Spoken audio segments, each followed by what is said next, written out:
የፍጻሜው መቅድም ደራሲ ተፈሪ አለሙ የፍጻሜው መቅድም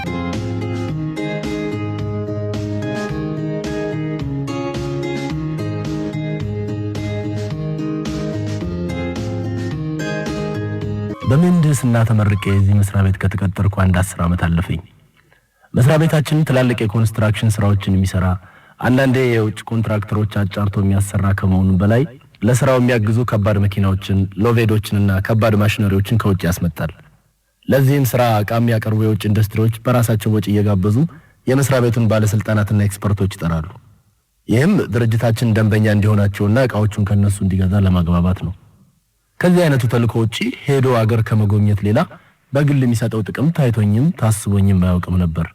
እኔም ወር ተራ ደርሶኝ እስክጋበዝ ድረስ ከአንድ አለቃችን ጋር በመሆን እኔና የሥራ ባልደረባዬ አንድ የውጭ ሀገር የመኪና ኩባንያ በሰጠው ግብዣ መሰረት ወደዚያው አቀናን። መስተንግዶ መቼም ሌላ ነበር። የፋብሪካቸውንም ስፋትና የአሰራሩ ጥንቅጥነት አደነቅን። ነገር የመጣው በስተመጨረሻ ነው። ከተዘጋጀልን የጉብኝት ፕሮግራሞች መሃል አንዱን አድርሰን ለማረፍ ወደ ሆቴላችን መጥተን እንዳረፍን እዛ ሀገር ኗሪ የሆነች ያክስቴ ልጅ ተጠብቀኝ ነበርና ከሷ ጋር ተጨዋውተን አብሮኝ ከሄደው የሥራ ባልደረባዬ ከፍቅሩ ጋር ሆነን ያክስቴ ልጅ ሸኝተን ስንመለስ ፍቅሩ ያልጠበቅኩትን ነገር አነሳብኝ።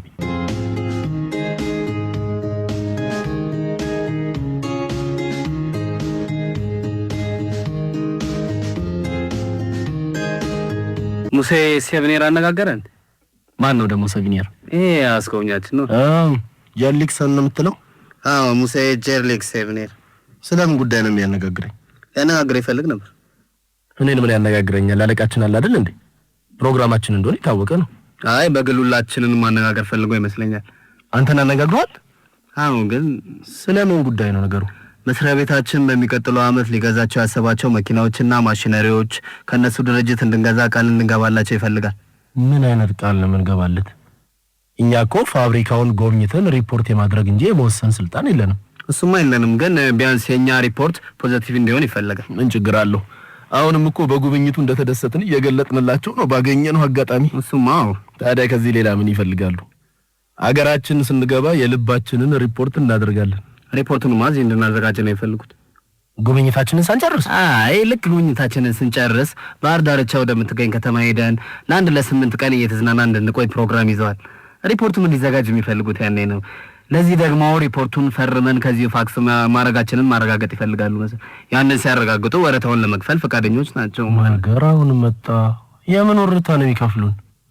ለቡድኑ ማለትም ለሶስታችንም ከፋብሪካው ምርቶች ስጦታ ማበርከት ይፈልጋሉ። ከፋብሪካው ምርቶች?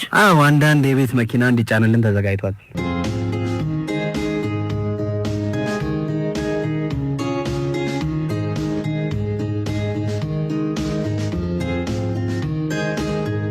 ነገሩ ግራ ገባኝ።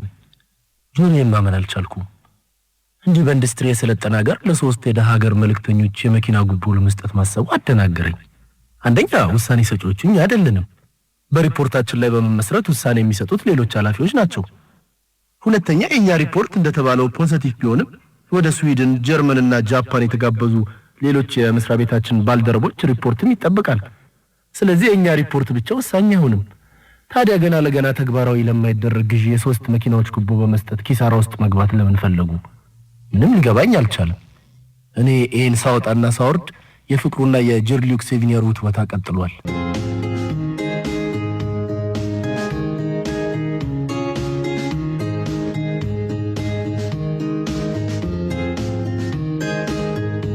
ጋራማ ያንን ጉዳይ ችላልከው እንዴት ነው? ምንድነው ሐሳብህ? እኔ ትንሽ ይቸግረኛል። አቶ ይገዙን ማነጋገር እፈልጋለሁ። የቡድናችን መሪና አለቃችን ነው እሱ። የሱን አስተያየት እሱማ ሳይስማማ ይቀራል ብለህ ነው እንዴ? ሰዎቹ እኔና አንተን ያነጋገሩን እሱን ሳይነጋገሩ ይመስላል? ኖ ፕሮፌሽናሎቹ እኛ ስለሆንን የኛ አስተያየት ሙያዊ ስለሚሆን ይሆናል። ለመሆኑ እሱን አግኝተዋል? የጠፋሱ አቶ ይገዙ አንድ የቀድሞ ጓደኛ ጠርቶት የሆነች ከተማ ወደ ከተማ ብቻ ሄደዋል። ነገ ነው ተነገ ወዲያ ነው የሚመጣው። እንደዚህ በቃ እሱ ሲመጣ እንግዲህ እነሱ የኛን ውሳኔ የሚፈልጉት ነገ ነው። ነገውኑ ማስጫን ይፈልጋሉ መኪናዎቹ። መቼም ሶስታችን ተገናኝተን ነው ሪፖርቱን የምንፈጽመው አይደለም እንዴ? ሪፖርቱን እነሱ አዘጋጅተው ጨርሰውታል እኮ። አዎ ያው መባል ያለበትን ጉዳይ በዝርዝር ጽፈውታል። ከኛ የሚጠበቀው ያንን አንብቦ መፈረም ብቻ ነው። የኛ አስተያየት የሌለበትን ሪፖርት ነው የምንፈርመው። ያው ጉብኝት በጨረሰን ቁጥር ተደንቀን የምንሰጠው አስተያየት ላይ በመመርኮዝ የተጻፈ እንደሆነ ነግሮኛል መሴ ሰቪኔር።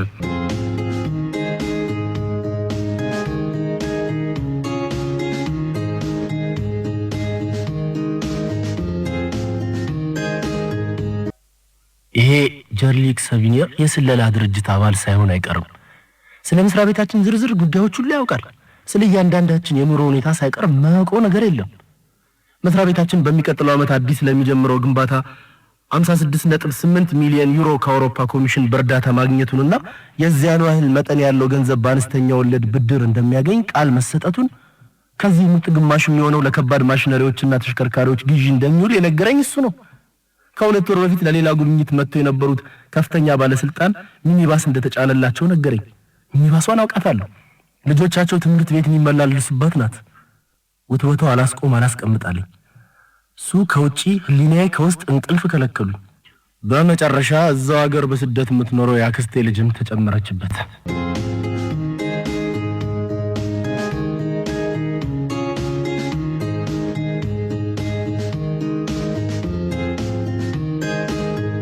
ይሄ አንቺን የሚመለከት ነገር አይደለም። እዚህ ውስጥ ጣልቃ ባትገቢ ደስ ይለኛል ሳራ። ለራስ ብቻ ሳይሆን ለሰውም ማስብ እንጂ።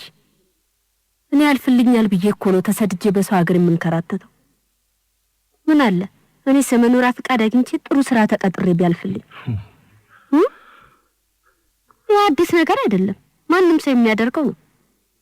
ቆይ አንተ ከማን ትበልጣለህ? ካንተ በላይ ያለው አለቆች ሳይቀሩ የሚያደርጉት። አንተ ብትፈርምም እኮ ግዢ ለነሱ ላይወሰንላቸው ይችላል። ባትፈርምም እንዲሁ።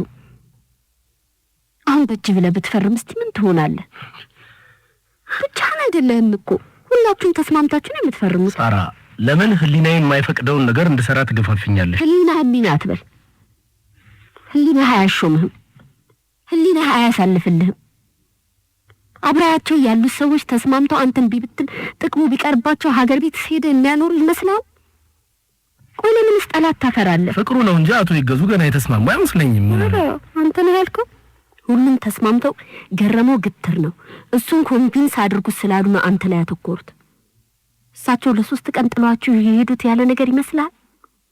እሳቸው ሳያነጋግሩ በፊት አንተ እንድትስማማ ስለፈለጉ ነው። በየቀኑ እየደወሉ እንዴት ነው ብሎ ፈረንጁን ይጠይቁታል። ደግሞ ለአንተ ለሌሎቹ ያልተሰጠውን እድል ነው የተሰጠህ። ከሁለት ዓመት በኋላ ነፃ ስኮላርሺፕ እንድታመለክት የጠየቁ አንተን ብቻ ነው። ስኮላርሺፕ ምን ያደርግልኛል?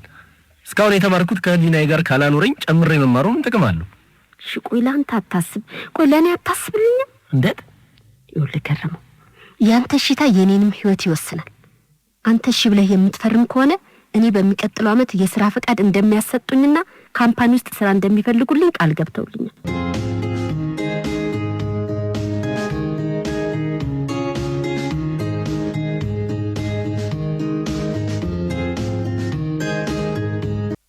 ከስንት ህይወት ወታናዳ እና የህሊና ሙግት በኋላ ተስማማው። መስማማቴን እንዳወቁ መሰለኝ አቶ ይገዙም ከተደበቁበት መጡና በተዘጋጀልን ሪፖርት ላይ ፈርመን ፋክስ ካደረግን በኋላ ወደ ባህር ዳርቻ ሄድን ለሽርሽር። እዛ በቆየንበት ጊዜ ሁሉ አንዳችንን የፈራን ይመስል ስለ ጉዳዩ አንዲት ቃል አልተለዋወጥንም። ኩባንያው በይፋ ስላደረግነው ጉብኝት የኩባንያው ምርቶች በስጦታ እንዳበረከተልን ተነገረና ጓዛችን ተጫነ። እኔ ግን ህሊናዬን ሸጬ ባዶዬን የተመለስኩ ያህል ነበር የተሰማኝ። ጥቂት ሳይቆይ መስሪያ ቤታችን ጨረታ ወጣ ተባለና ጨረታው እኛ ለጎበኘነው ድርጅት ተሰጠ። እኛ 3 ሰዎች ነን። ጀርመን፣ ስዊድን እና ጃፓን የሄዱት 9 ሰዎችም ሪፖርት አቅርበዋል። ግን የኛ ሪፖርት አሸነፈ። ያለቃችን አለቃ ልጆች ማመላለሻ ሚኒባስ ስራዋን ሰርታ መሆን አለበት። የተባሉት መሳሪያዎችና መኪናዎች ተገዝተው መጡ። ግን የተባሉትን ያህል ጠንካራ አልነበሩ። እንዳውም ለኛ ሀገር ወጣ ገባ መንገድ የሚስማሙ አልነበሩ። ከ3 ወር በኋላ የመለዋወጫ ጥያቄ ቀርቦባቸው ያው ድርጅት የመኪናዎቹን ዋጋ ሊያክል የሚችል ብር ወሰደ። ሌላ 3 ወር ካለፈ በኋላ ተጨማሪ ግዢዎች እንዲፈጸሙ ጥያቄ ቀረበ። ከዛው መዘዘኛ ድርጅት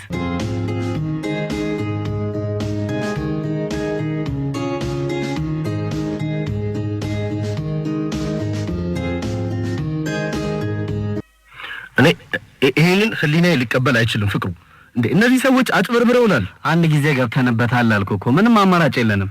ገረመው ደግሞ እኛ ብቻ አይደለንም አልኩ። እስከላይ ድረስ ኃላፊዎቻችን ሳይቀሩ እጃቸው አለበት። እዚህ ውስጥ የኔና ያንተ አስተዋጽኦ በጣም የምንት ናት። በመሆኑም አሁን ተጨማሪ ግዢውን ብንቃወም ራሳችንን አጋልጠን ጥርስ ውስጥ ከመግባት በስተቀር የምናመጣው ለውጥ አይኖርም። ስለዚህ ፍቅሩ ይሄ ድርጅት እኮ አገሪቷን እየጋጠ ነው። ለኛ በሰጠው 500 ሺህ ብር በማይሞላ ስጦታ አፋችንን አስይዞ በሚሊዮን የሚቆጠር ገንዘብ ያውን በብድርና በእርዳታ የተገኘ ውጭ ገንዘብ ምን ቸገረን ታዲያ? እኛ ሀገሪቷ የወለደችው አንተንና እኔም ብቻ አይደለም እኮ ካንተ ከኔ ይበልጥ አምና ኃላፊነት የሰጠቻቸው ያከበረቻቸው ልጆች አሏት እና እነሱ እጅግሯን አስረው ካስጋሉ። ህሊናችንስ ፍቅሩ ህሊናችን እንዴት አርፎ ይተኛል? ይሄ ድርጅት ወይ አቅርቦቱ አጥጋቢ ሆኖ ሀገራችንንም ጠቅሞ መስሪያ ቤታችንን የሚያስመሰግን ስራ ቢሰራ ጥሩ። ገረመው በእናትህ ተወኝ። ያን አንድ ጊዜ ማነው ነክተናል። ስለዚህ አፍ የለንም አሁን። እኔ ግን አልችልም። አንዴ ተሳስቻለሁ፣ አንዴ ማኑ ነክቻለሁ ብዬ ዝም አልልም። እስካሁን ያደረሱት ጥፋት ይበቃል። ይሄን ዕዳ እኮ ገና ልጆቻችን የልጅ ልጆቻችን የሚከፍሉት ዕዳ ነው። እርዳታውም ቢሆን በአንድ እጃቸው ሰጥተው በሌላ እጃቸው የሚወስዱት እንዲሆንና በድህነታችን ሲሳለቁ እንዲኖሩበት መፍቀድ ህሊናዬ ሊቀበለው አይችልም።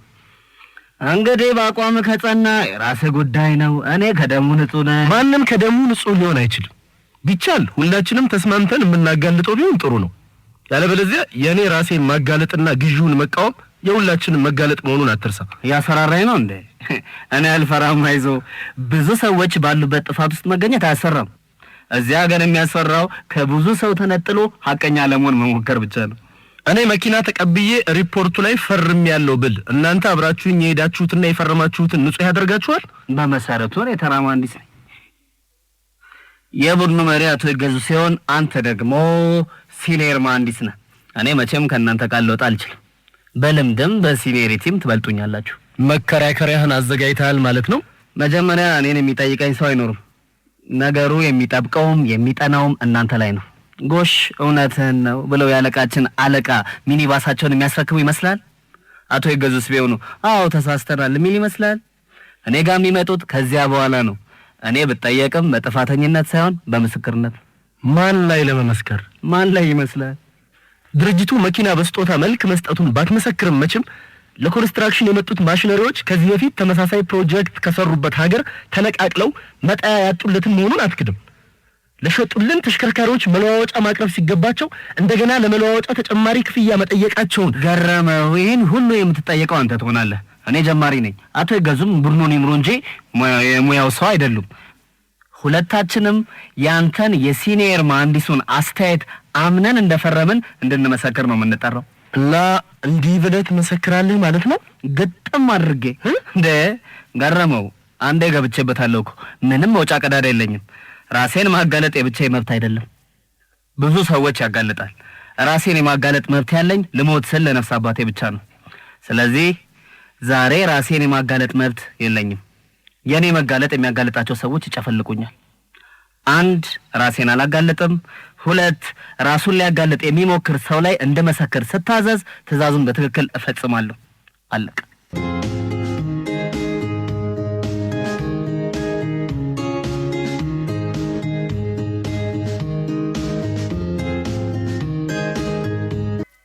ነገሩ ሲያስቡት ያስፈራል። ትላልቅ ኃላፊዎችም የገቡበት ጉዳይ መሆኑ በቀላሉ ማልወጣው አቀበት እንደሆነ ይሰማኛል። ተጨማሪ ግዢው እንዲፈጸም የሙያ አስተያየት እንድሰጥበት ሲመጣ ግጥም አድርጌ ተጨማሪ ግዢው ከዚህ ድርጅት እንዳይገዛ ሪፖርት ጽፌ ያስገባው። 2-3 ጊዜ ሐሳቤን እንድቀይር አቶ ይገዙ ጠርቶ ሊያግባባኝ ሞከረ። ማስፈራራትም ተጨመረበት። ፈንክች አባቢላዋ ልጅ። በመጨረሻ 1-2 ጊዜ የሥራ ሰዓት ፊርማ ያለ መፈረሜን ሰበብ አድርገው ያለቃ ትዕዛዝ ማልፈጸም መሆኔን ጠቅሰው ከደሞዝ ጋር የ2 ወር የሥራ እገዳ ደብዳቤ ደረሰኝ። ይህን ደብዳቤ የደረሰኝ ቀን ፍቅሩ ምሳ ጋበዘኝ።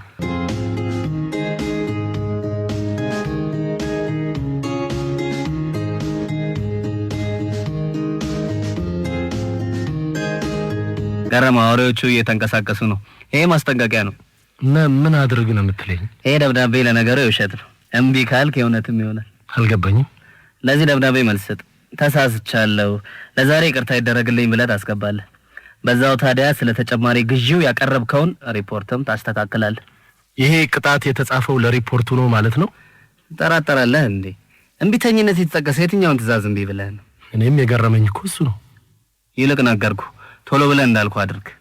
ያን ካደረክ እንኳን የ2 ወር ደሞዝህን ዝንበንም እሺ የሚል ሰው አይኖር። እና ያን ሁሉ ብር ለዚህ ድርጅት ሲከፈል አባሪ ተባባሪ ሁን ነው የምትለኝ? አባሪ ተባባሪ ማለት አባሪ ተባባሪነቱ ይቅርብኛል እንጂ አልችልም። ይሄን የድል ድርቅና አንተው እባክህ እንችላበታል። አሁንም ትችላለህ። አሁን ጦርነት ውስጥ ገብተሃል። ጦርነቱ ተጀመረ እንጂ አላበቃም። ራስ ላይ የጠመጠምከው ዘንዶ መንቀሳቀስ ጀምሯል። ጠቅልሎ ሳይወጥ በፊት ራስን አድን። በልደና ሰሞኑን አንገናኝ። ለአንድ ለ15 ቀን ያህል እዚህ ሀገር አልኖርም የለውም። ከእንግዲህ የሚያባብልም የሚያግባባም ሰው አጠገብህ ስለማይኖር ይሄን እረፍት ነሳኝ የምትለው ነው የማነው ህሊናን እንደምንም አግባብተህ አንድ ነገር አድርግ። ጨው ሆይ ለራስህ በተል ጣፍጥ፣ አለዛ ድንጋይ ነው ብለው ይጥለዋል ነው ተረቱ።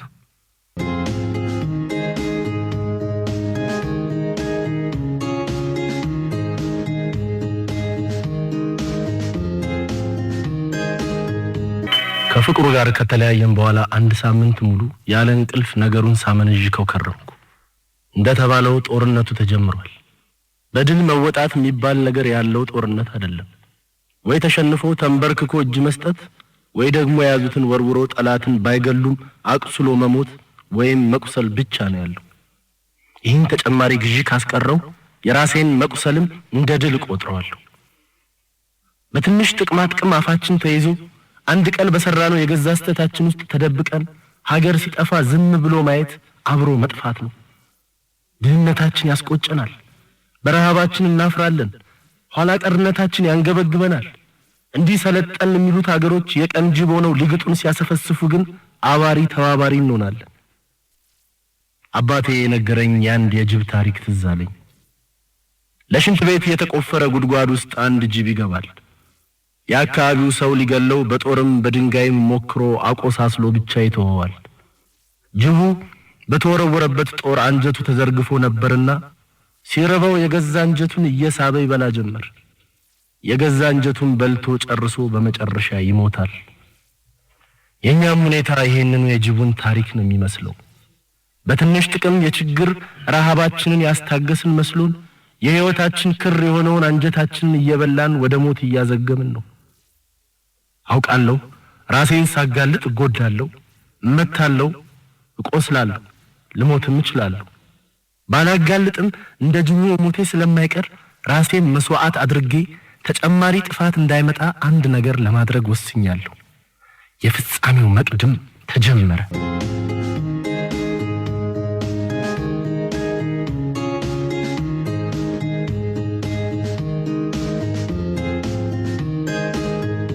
ድራማውን የተጫወቱት ፈለቀ አበበ፣ ዳንኤል ኃይለ ማርያምና ብሌን ጌታቸው ነበሩ።